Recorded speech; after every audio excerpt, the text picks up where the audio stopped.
Olá pessoal! Bem, hoje eu vim fazer o prometido vídeo explicando o Underverse 0.4, porque afinal teve muita coisa que a gente entendeu e teve outras que muitas pessoas não entenderam. E hoje eu vou tentar preencher os buracos e as pontas soltas que acabaram sendo deixadas no final, ok? Então vamos nessa. Bem, acho que para explicar o 0.4 temos que ter uma certa noção da quarentena que Exalfis colocou. Bem, o que é a quarentena? Não é a do Corona. Não posso falar esse nome. Não é a do Convite X9. É basicamente a quarentena de universos alternativos. E como eu posso explicar isso? A quarentena basicamente é o conceito de evitar a corrupção do universo, além de restaurar seus códigos. Ah, mas e se o código não estiver mais ali?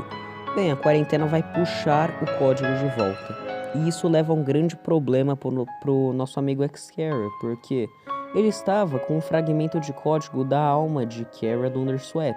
E ao Underswap ser colocado em quarentena, o fragmento estava sumindo e voltando ao Underswap, deixando o nosso amiguinho X-Carrier meio que em um estado correndo para continuar vivo graças ao frasco de Ink, que no caso continha a alma de X-Gaster. Porém, aparentemente a quarentena não funciona com seres conscientes como Blue e Ed. Ou seja, basicamente eu diria que Blue e Ed se tornaram fugitivos por um curto período de tempo, enquanto X-Carrier estava morrendo pois a sua alma era inconsciente e era apenas mais um fragmento que podia ser puxado. Logo, tudo que Cross pegou ao decorrer de toda a temporada começou a ser puxado de volta a Underswap e Underfell, já que eles estavam sendo colocados em quarentena. Isso incluía também os habitantes, pois eles estavam inconscientes, provavelmente. E nesse caso, deu uma baderna e o X-Carrier viu tudo que ele lutou para proteger em seu novo universo, entre aspas, desaparecer em uma simples quarentena. Enquanto isso, temos Ink, que, se você não sabe, estava basicamente querendo liberar X-Gaster para continuar o seu joguinho pelo multiverso e para ter seu entretenimento concluído. Então, nesse caso, X-Gaster estava apenas esperando a volta de Ink. Porém, a sua alma de determinação estava resistindo até demais e o fragmento também começou a desaparecer. Ou seja, era ou ele ou X-Kara vivo. E Ink estava, obviamente, ao lado de X-Gaster.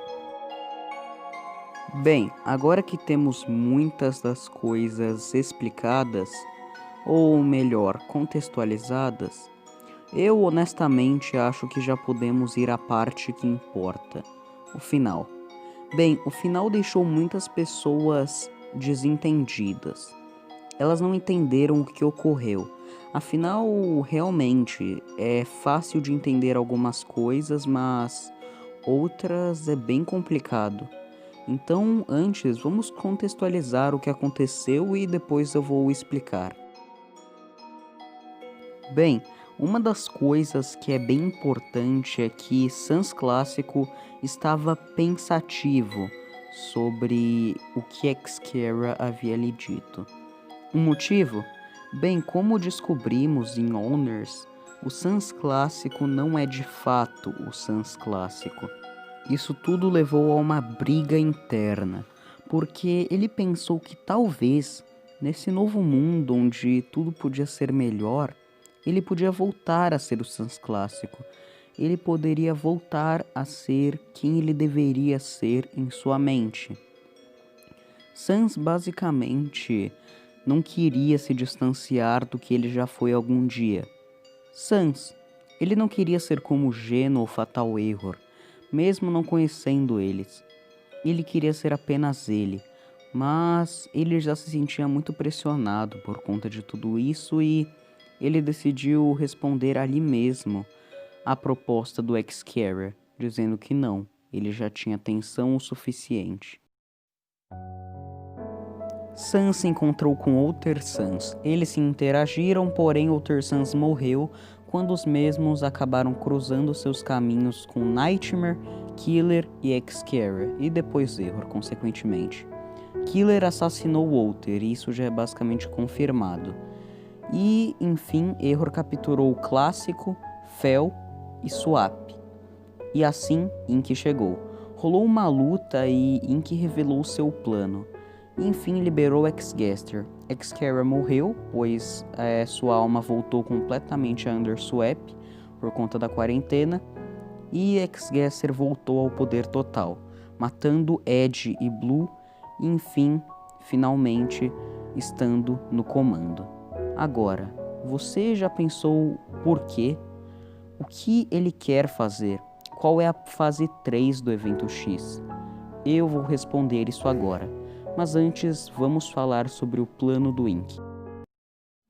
Bem, se você quer detalhes sobre o plano do Ink, eu recomendo o meu vídeo a seguir. Mas, resumidamente, Ink decidiu que X-Gaster era algo melhor que Azaus, e com ele poderia finalmente ser feliz e ter um propósito, sem ter que causar o colapso ou causar lutas com o Error. Ele poderia finalmente estar entretido bastante, apenas com X-Gaster.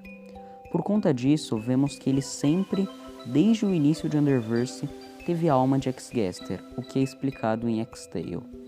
Mas, enfim, ele liberou X-Gaster e, bem, com isso, acho que o problema maior veio à tona.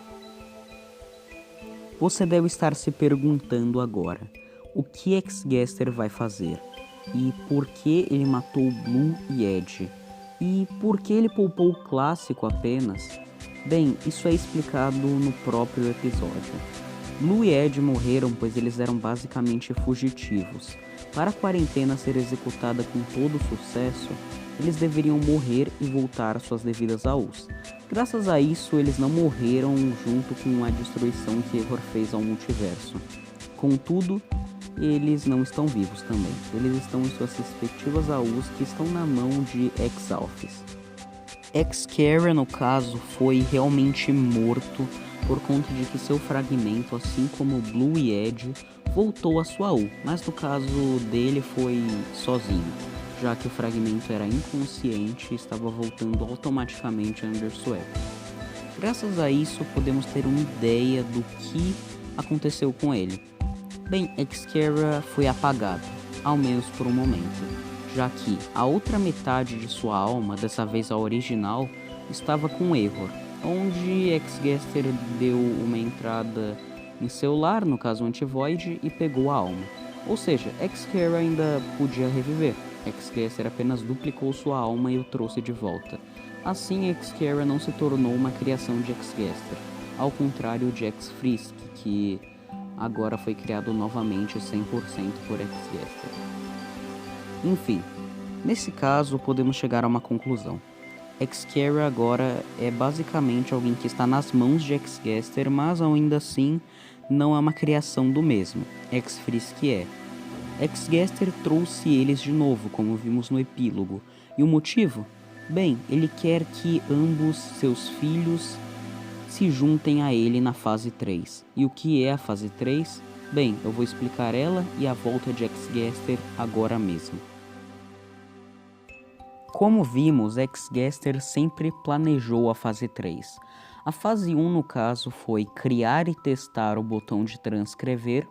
A fase 2 foi basicamente Underverse, a primeira temporada. E a fase 3 é o que ocorrerá na terceira. E o que ocorrerá? Bem, vou antes de dizer realmente o que vai ocorrer, falar como foi executada a fase 1 e 2. A fase 1 foi basicamente o que era para ser apenas X-Gaster criando seu mundo perfeito e o transcrevendo. Porém, ele viu um futuro melhor pela frente e decidiu iniciar a fase 2, tornando a fase 1 apenas um teste do botão de transcrever. A fase 2 seria fazer X-Kara mexer com todo o multiverso para tornar X-Tale um universo celestial, e ao mesmo tempo dar ideias a X-Gaster com tudo que ele faria. E foi isso que foi feito. Agora, a fase 3. Bem, que tal dar uma olhada na abertura? Vamos lá? Ok. Na abertura, nós vimos que X-Gaster irá confrontar Frisk original. E isso prova que, no mínimo, isso vai envolver Undertale. Agora vamos checar o que ele falou para Sans Clássico. Aqueles mundos que me ajudaram a chegar até aqui não merecem confusão e sofrimento. Eles merecem ser perfeitos como eu desejava. E qual foi o único mundo que ajudou X-Gaster? Exatamente, Undertale. Esse mundo foi o que X-Gaster usou para coletar informações, dados e etc. Se você acha que Underswap, Underfell e até Ottertail se inclui, está errado, pois eles apenas foram corrompidos, não ajudaram X-Gaster.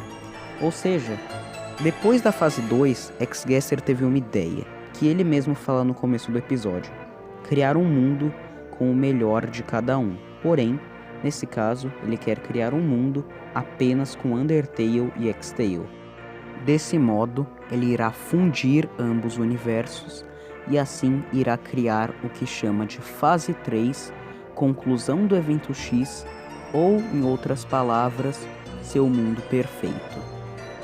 Cross nisso tudo foi trazido de volta, mas por mera diversão, X-Gaster deixou Cross escolher que rumo irá seguir. No caso, Cross escolheu se unir a Dream e Core. Quanto a Ink, ele apenas estará esperando ansiosamente, já que é isso que ele quer, ser entretido, de novo. Quanto a X-Carry e X-Frisk, X-Frisk agora é uma criação de X-Gaster, já que ele foi criado do zero novamente no momento que foi revivido.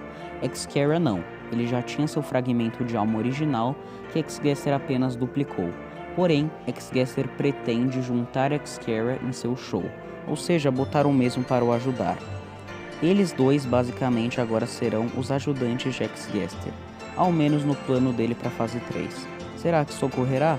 Bem, só veremos na segunda temporada.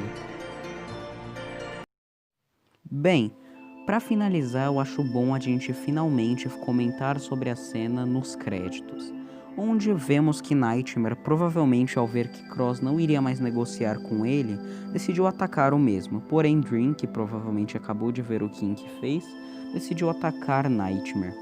Porém, Killer decidiu defender seu chefe e começar a matar Dream. Mas Cross decidiu retribuir a ajuda e atacar Killer. Dream, que provavelmente combinou com Core, levou Cross e ele à Omega Timeline. O que acontecerá lá? Bem, eu não tenho muita ideia. Talvez Geno apareça? Talvez até Blue Error apareça? Quem sabe esse easter egg? Eu realmente não sei. Mas acho que é um bom motivo para esperarmos ansiosamente até o primeiro episódio da segunda temporada, que inclusive tá chegando ainda esse ano. Enfim, esse foi meu vídeo, espero que tenha gostado e até a próxima.